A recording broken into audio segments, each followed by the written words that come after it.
like to get done at least 2 chapters today. It'd be cool if we could finish this book by the end of the week. That way you guys could get some points. So How if you many have to leave or chapters? someone didn't make it, it's going to be recorded and it'll be posted later, okay? What's your question, Angelina? How many chapters is the book? There are, let me look, 9 chapters. That's not so bad. No, and we're on chapter 4. So, the janitor, Mr. Sprague, said that was that. No more trash masher. He told the principal that we could have the trash master or we could have the herdmans, but we couldn't have both under one roof. I can't stand around and guard the thing all day, he said. There's 6 of them and only 1 of me. And every time I leave the basement to go sweep a floor, they shove something else in it. They'd already mashed up the 4th grade ant farm and the plastic dinosaur exhibit, and then Leroy went ahead and smashed up the Good Citizen Award too. Once he found out he couldn't eat it or spend it or sell it to anybody. Alice reported this to her mother, and Mrs. Windleton was so disgusted about the whole thing that she resigned from the PTA, which my father said was good news for the PTA.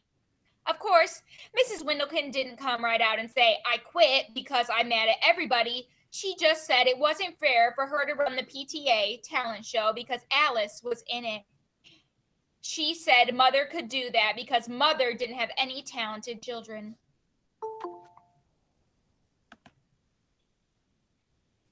Does that mean we aren't talented, just that we aren't in it? Charlie asked. I said both. Actually, nobody had any talented children in it, and really they had to scratch around to get kids to do anything. So it was no Night of 1,000 Stars, which was what the poster sign said, Night of 1,000 Stars, an evening of family entertainment, PTA talent show. When my father saw the list of acts, he said he hoped there would be more talent in the refreshments than there was going to be in the show. There aren't any refreshments, Mother told him. It's just an evening of family entertainment. He shook his head. Not unless you have refreshments, it won't be. Does anyone know what refreshments are? Type it in my chat. What are refreshments at like a show? Or like the movies?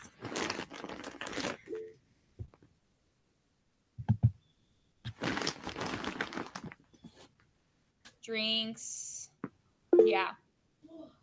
So refreshments are like drinks or little baby snacks, things that are, are like served just as like a little baby snack at things. It can also be like, little finger foods, not just drinks. I guess Mother took another look at the list because that night she called around for people to make cookies and brownies and cupcakes and punch. And the next day, the poster said Night of 1,000 Stars, an evening of family entertainment, PTA talent show with delicious refreshments crowded in at the bottoms. This was a big mistake because refreshments is one long word that the herdmans understand, and right away you knew that they'd figure some way to get them. They can't, Alice said. They have to be in the show, and they can't do anything talented. They can steal, Charlie said. Alice looked at him the way my mother looks at the bottom of the hamster cage. That's not a talent, she said. Maybe not, but the herdmans did it better than anybody else. Still, it was hard to see how they would do it for an audience or what they could call it on the program or what they would steal because there wasn't much left that they hadn't already stolen. Last year, they were all absent on October 4th, and we had Arbor Day because for the last 3 years, the herdman stole the tree, and the principal said, at least this year, we'd finally get it planted, even if it died over the winter.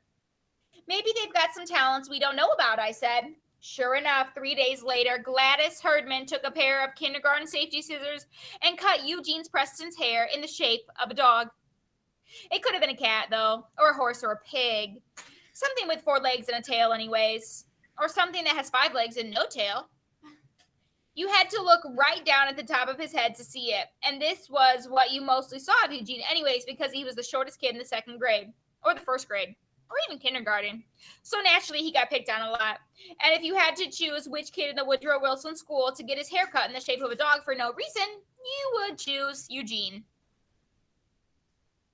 Of course, he was already a nervous wreck from being the shortest kid around, and you knew he wasn't going to calm him down for people to holler, "Here, Fido, here, Spot," at him. And if his hair was anything like the rest of him, he would probably be this way for years. So things didn't look good for Eugene. "A dog," my father said when he heard about it. "I can't believe it looks like a dog."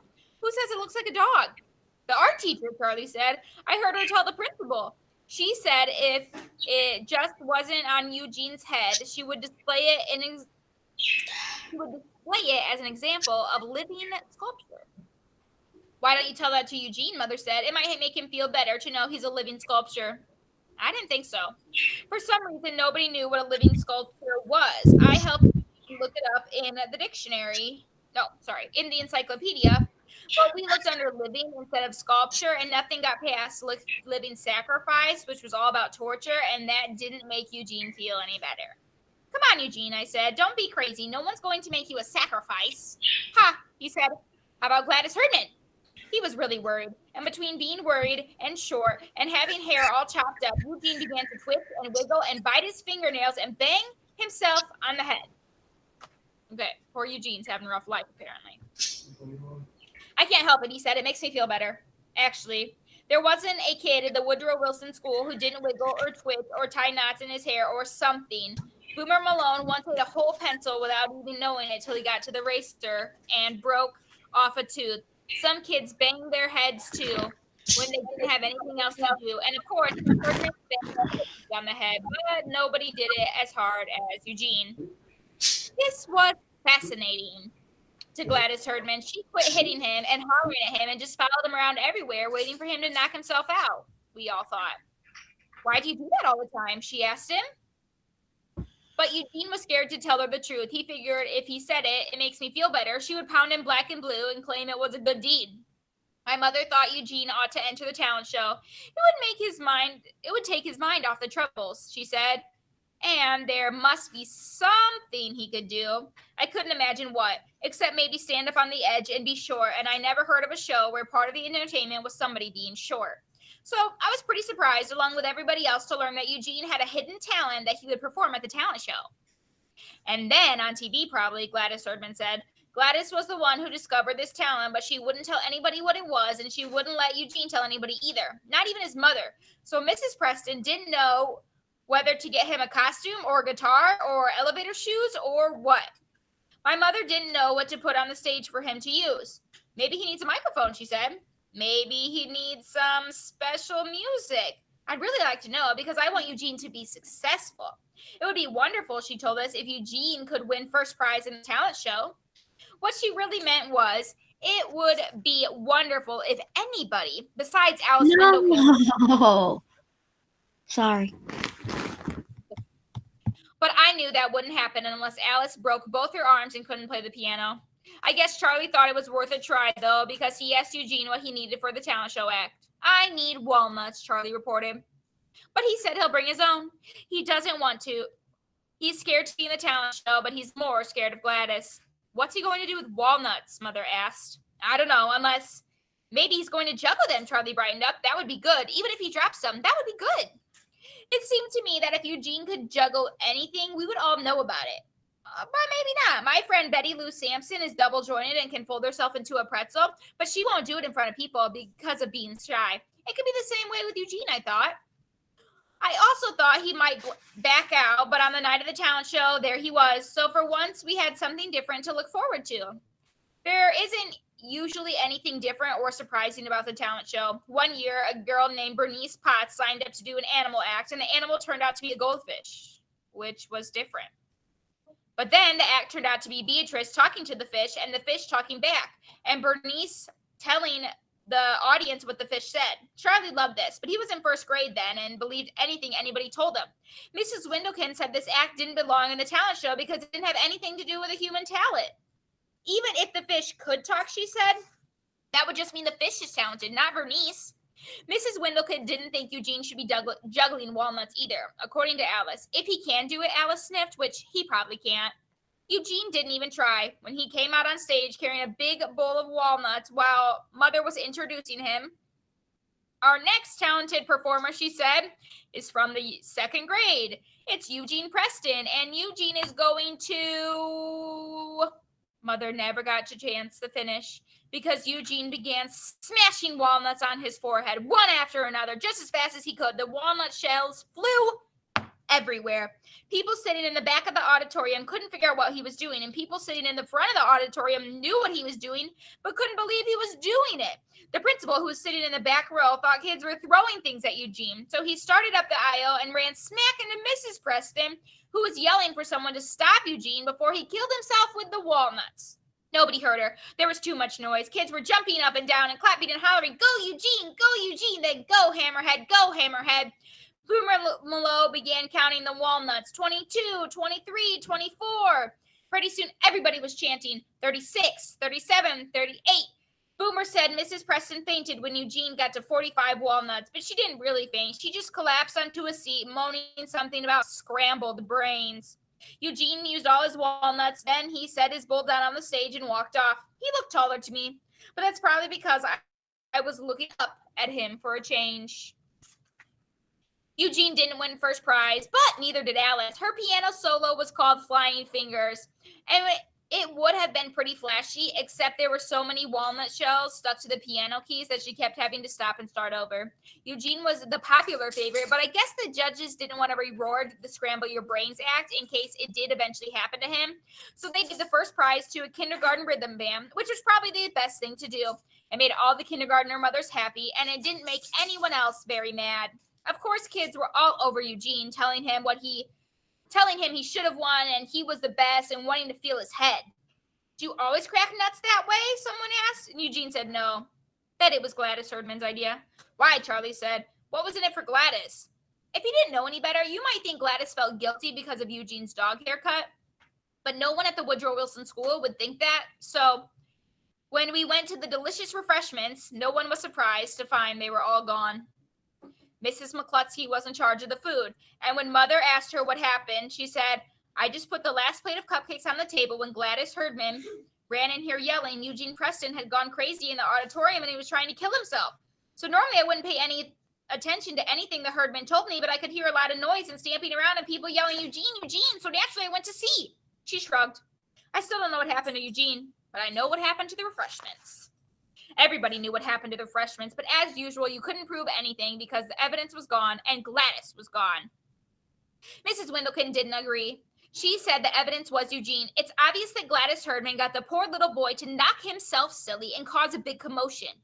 And then she went to the cafeteria and walked off with every last cookie. Maybe so, but Eugene didn't knock himself silly, and you couldn't feel very sorry for him because he was a big celebrity with his name in the newspaper. Unusual performance by plucky Eugene Preston earned standing ovation at Woodrow Wilson Talent Show. The article mentioned the kindergarten rhythm band, but not by name. Too many of them, the reporter said, and not the musical number. Could have been almost anything. Besides, Eugene wasn't even Eugene except by his mother and teachers. And sometime even the teachers forgot and called him Hammerhead, just like everyone else. All right, so that entire paragraph was all about how the Herdmans were able to steal stinking cookies and brownies. Gladys had that lovely plan. She made poor little Eugene bust his head with walnuts, which doesn't sound very nice to me. So I don't think you should try it. Walnuts are very hard. So they could steal the refreshment. So even though these Herdmans are super ornery and stuff, they do have quite a lovely mind. They're able to come up with these mischievous plans. Paragraph 5 is next, my friends. Every now and then, I would remember the assignment of the year, compliments for classmates, and turn to the page of my notebook. So far, I have thought up compliments for 6 people, including Alice. For Alice, I put down important. I'm not sure I'd call that a compliment, my mother said. Alice would, I told her. Actually, Alice would probably consider it a natural fact, like the sky is round. The sky is round, sorry. The earth is round, the sky is blue. Alice Windleton is important. Alice began being important right away in first grade because she was the only first grade kid who had ever been inside the teacher's room. So whenever something had to be delivered, Alice got to deliver it. I had a note to go to the teacher's room. Our teacher would say, "Way up on the 3rd grade floor. So Alice, I'll ask you to be the messenger since you know exactly where it is."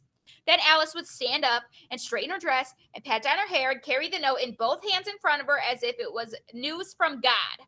Most of all, she would never tell what was in the room. I'm going to assume they were hard walnuts because, or dry walnuts, because soft walnuts wouldn't be the shells wouldn't be flying all over the place. What? Pause.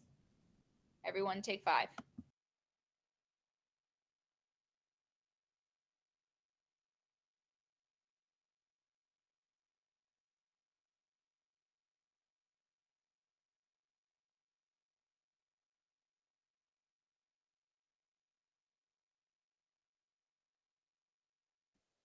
All right. Sorry. Anyways, blah, blah, blah, blah. Whatever the teachers didn't have anything else to do, they went inside the teacher's room, but nobody else ever got in there. You couldn't see in either because the door was wood and frosted glass almost to the top. So frosted glass is when like there's a coating over glass, so it makes it foggy and you can't look in. Boomer Malone once got Charlie to climb on his shoulders and look in, but all Charlie could see was a sign that said, "Thank God it's Friday," and another sign that said, "Thank God it's June." This got spread around the school, and kids went home and told about the swear words in the teacher's room so that they put up the curtain so nobody could see anything. There wasn't anything to see, my mother said. Just some chairs and tables and a sofa and a big coffee pot and a little refrigerator. No TV, Charlie said. No TV. What do they do in there? My mother sighed. I suppose they relax, she said. They talk to each other and have lunch. That's not what Imogene Herdman said, Charlie muttered. Well, Mother said, if you believe Imogene Herdman says, you'll believe anything. In case you're wondering, the teacher's lounge at Westville School is pretty much that. There's chairs and tables. There's a coffee pot, microwaves, and a fridge. Oh, and our laminators in there. But that's literally it. Nothing fun. There's no TV. Nothing crazy. No sign stuff. It's just a room. I always thought that there would be.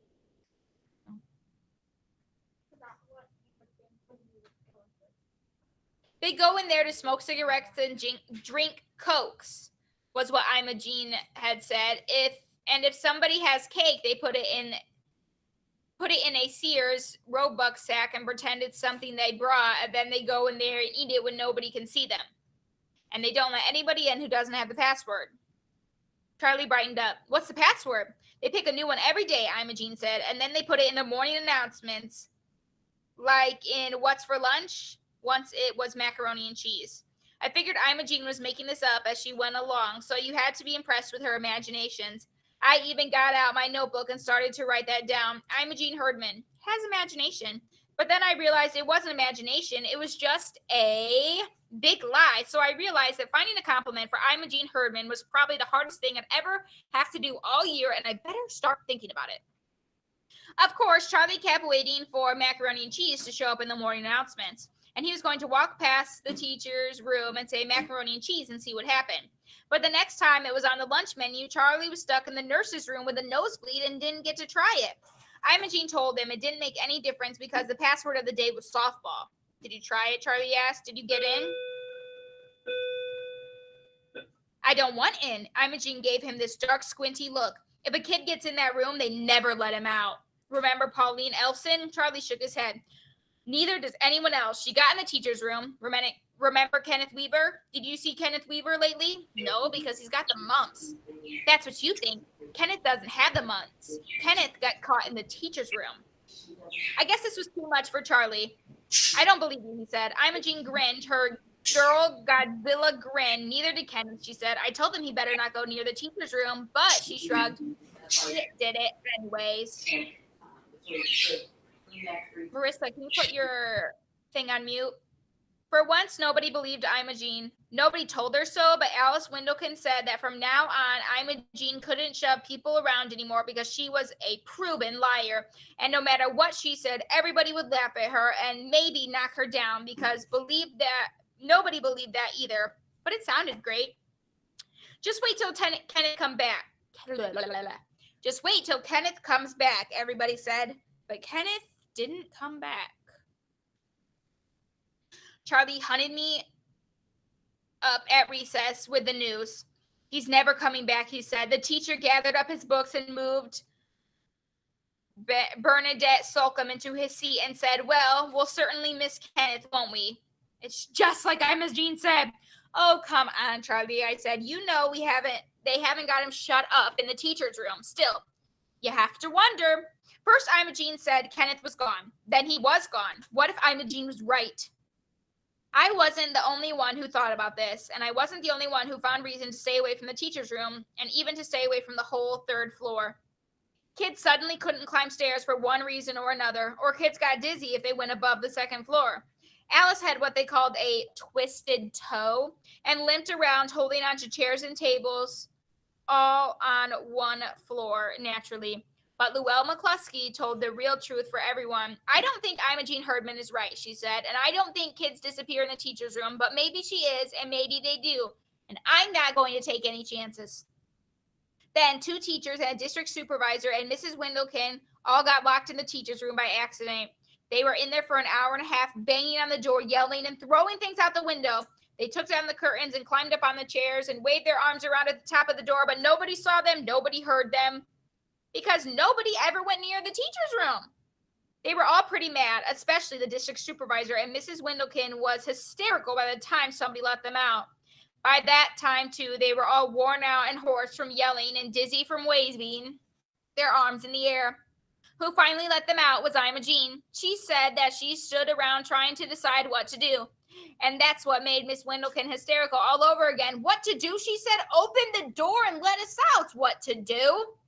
"But it's the teacher's room," Imogene said, looking shocked, as if she had this rule burned into her brain. "We're not allowed in the teacher's room." "You're allowed to let people out of the teacher's room," Mrs. Windlekin hollered. But the district supervisor got mad at Mrs. Windlekin. "This child has saved the day," she said. "We ought to thank her. And let me tell you, there are plenty of schools in this district where students spend every waking minute trying to break into the teacher's room and sneak into the teacher's room. You wouldn't believe the wild tales I've heard.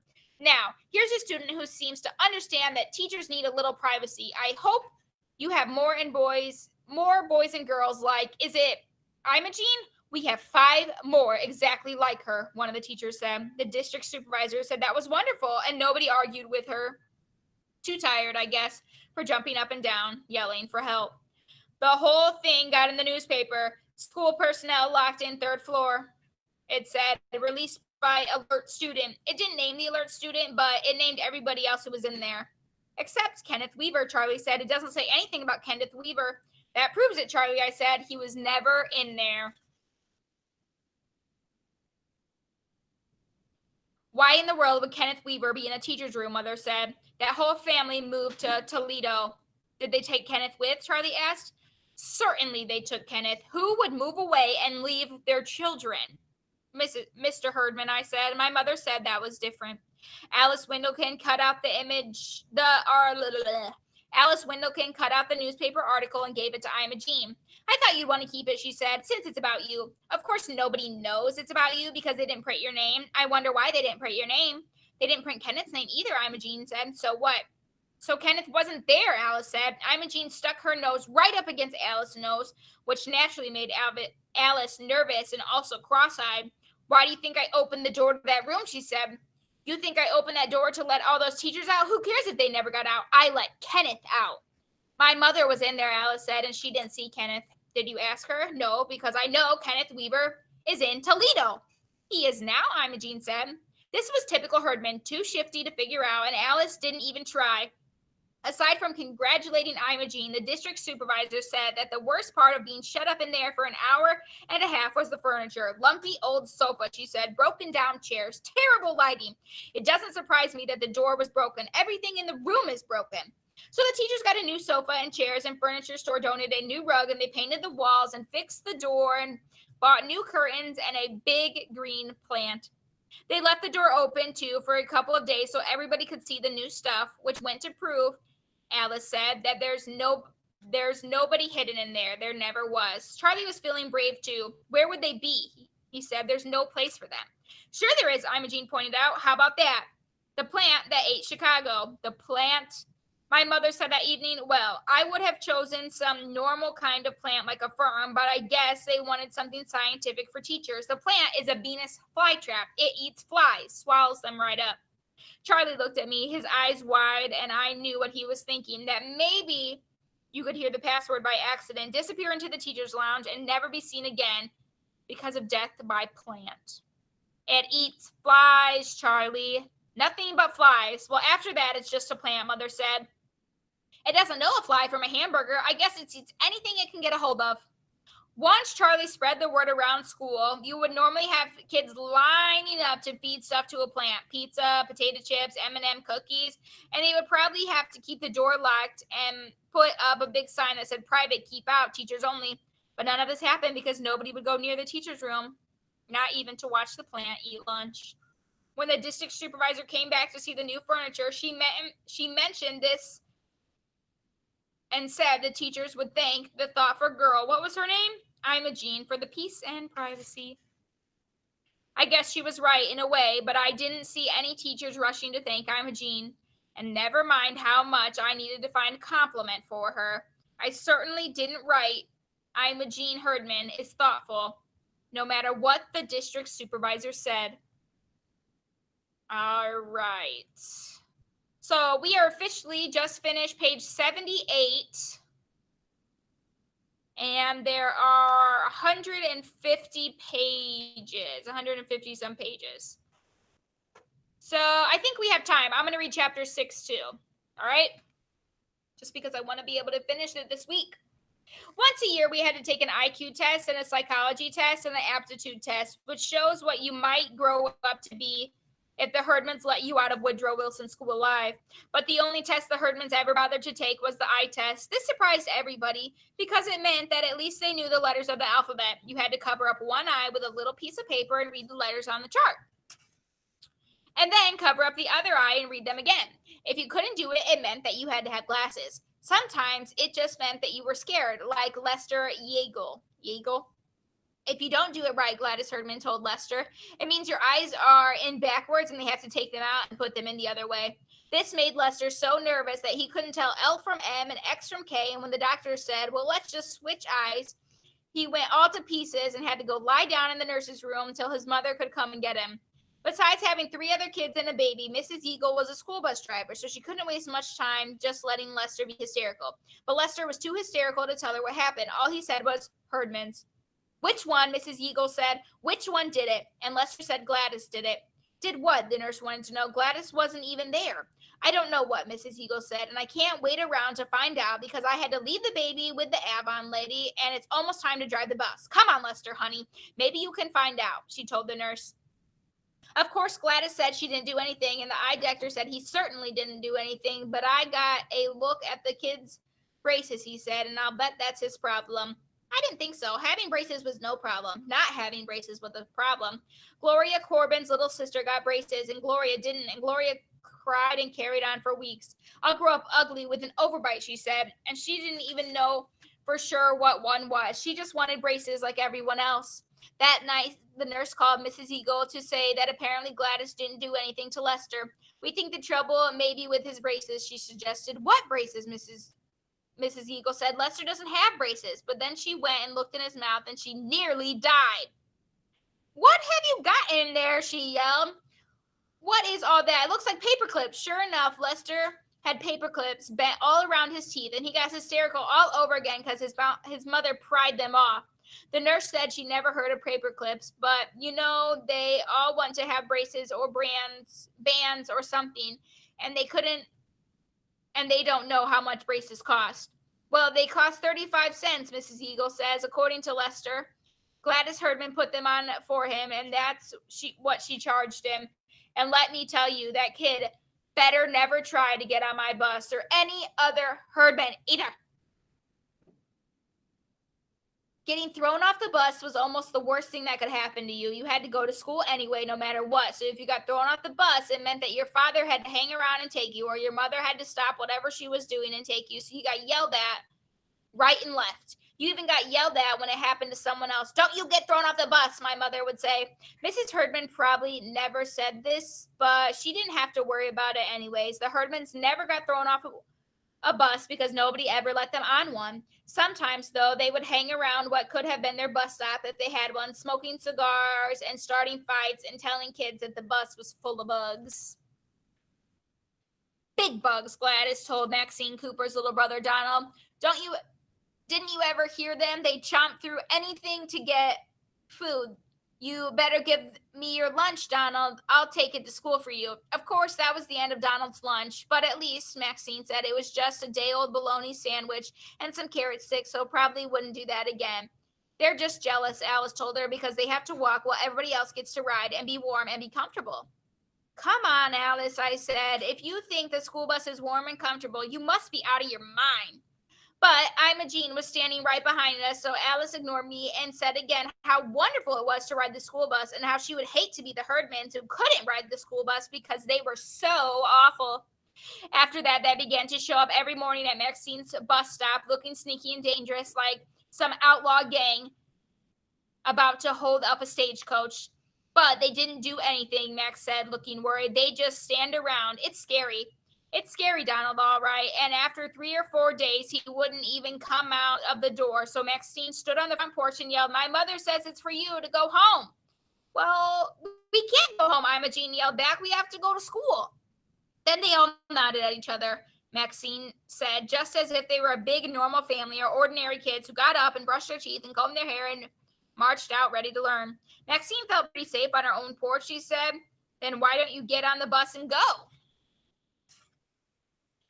Get on your bus, Imogene said. Get on bus 6? But Gladys hollered that she wouldn't get on bus 6 if it was the last bus in the world. And Leroy said, me neither. And then when the bus came, Maxine told us they all ran behind Mrs. McCarthy's front hedge and just stood there staring at us. What did Mrs. Eagle do, I asked. She yelled at them. Don't you kids even think about getting on my bus? And Ollie said, I'll never get on bus 6. He said it twice. Listen, Maxine leaned forward and lowered her voice. I think the herdmans are scared of the bus. That was the craziest thing I'd ever heard. It's just a bus, I said. I know that, Maxine said, but that's my bus and I have to ride on it, and I don't want to ride a doomed bus. This sounded crazy too, but nobody laughed because if the herdmans were scared of bus 6, it was the only thing in the world they were scared of. So you had to figure they must know something no one else knew. Whatever it was, they weren't telling, but every day there they were at the bus stop, whispering and shaking their heads. Charlie thought they were stealing pieces of the bus, one little piece at a time, and someday the whole bus would just fall apart and scatter kids all over the street. Eugene Preston brought in a copy of Amazing Comics about Robot Bus that suddenly began to go backwards and sideways and turn itself over and lock its doors, so people were trapped inside, yelling and screaming. In the comic book, the Mighty Marvel showed up and rescued everybody, but Eugene said he wouldn't want to count on the Mighty Marvel if he was up against the herdmans. I just know something's going to happen, Maxine said. I keep hearing this strange noise on the bus. I don't know how she would hear anything except kids howling, but Eloise Albright said she heard strange noises too. Some kids thought they smelled something on the bus, but who doesn't? Egg sandwich, poison ivy medicine, Alice Windlekin's little princess perfume. Lester finally asked his mother if there was anything wrong with the bus, and she just said, yes, it's full of kids. Then bus 6 was assigned to take the 3rd grade to a dairy farm to study cows, and Ollie Herdman refused to go. Not me, Ollie said, not that bus. Of course, this was good news for the cows, and the teacher was pretty happy, but the rest of the 3rd grade was scared to death. Boomer Malone's little sister, Gwenda, said the suspense was awful, waiting for the bus to blow up or turn over, and between that, having to milk a cow, the whole 3rd grade was wiped out for the rest of the day. By this time, Maxine was a nervous wreck, along with Donald and Lester and everybody else on bus 6. More and more kids were feeling sick to their stomachs and then feeling fine as soon as they left the bus. And then they said the same thing, that they were scared to ride the bus because the Herdmans wouldn't get on it. What kind of reason is that? My mother wanted to know. Of course they won't get on the bus. Thelma Eagle won't let them on the bus. Nobody wants them on the bus. Something bad is going to happen, Charlie told her. And then the Herdmans know what it is. That's why we won't get on. They know bus 6 is doomed. Doomed. Mother stared at him. You watch too much television. Is that what everybody thinks? Yes. We said yes. Then why doesn't somebody just put the Herdmans on the bus and make them ride it? Mother said. Since it wasn't my bus, I thought that was a good idea. And so did Charlie, and so did Mr. Crabtree, I guess, because that's what he did. We have to ride your bus, Lester, Gladys said. She grinned this big grin so Lester could see her teeth and all the shiny paper clips. The principal said, I thought you were scared to ride the bus, Maxine told Imogene. You said it was doomed. I didn't say that, Imogene told her. You said that. She climbed on the bus and walked up and down the aisles, picking out a seat next to some victim. Looks all right to me. Mrs. Eagle was pretty mad at first, but she told my mother it wasn't too bad to have the Herdmans on the bus. She told everybody to shut up, and everybody did. Not for long, though. Claude and Leroy stole a bunch of baby turtles from the pet store and took them on the bus and put them down a kid's shirt. Leroy said that later he was amazed at what happened. He thought the turtles were dead and he was going to take them to the pet store and complain. The turtles weren't dead. They probably saw who had them and decided to stay in their shell till they were big enough to bite back. But it was nice and warm inside the shirts, so they began to stick their heads out and crawl around.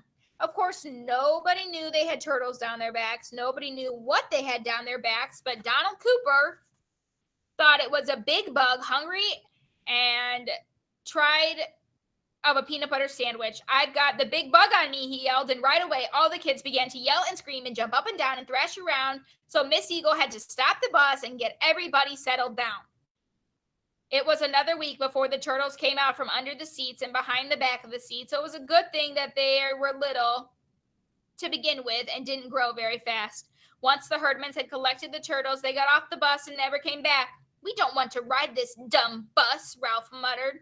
And I guess that was the real truth. They just wanted to get on the bus, take over the territory, wham a few kids, pick out the best lunch, Gwendol Malone's usually, because Gwendol had 2 desserts and no healthy food, and then get off the bus and stay off, which they did. For once, though, there weren't the only ones who got what they wanted. Lester's baby teeth fell out like popcorn, all those paper clips, Mrs. Eagle said, and his second teeth came in crooked and sideways, so he got more braces and bigger braces and fancier braces than anybody else in the Woodrow Wilson School and maybe the whole wide world.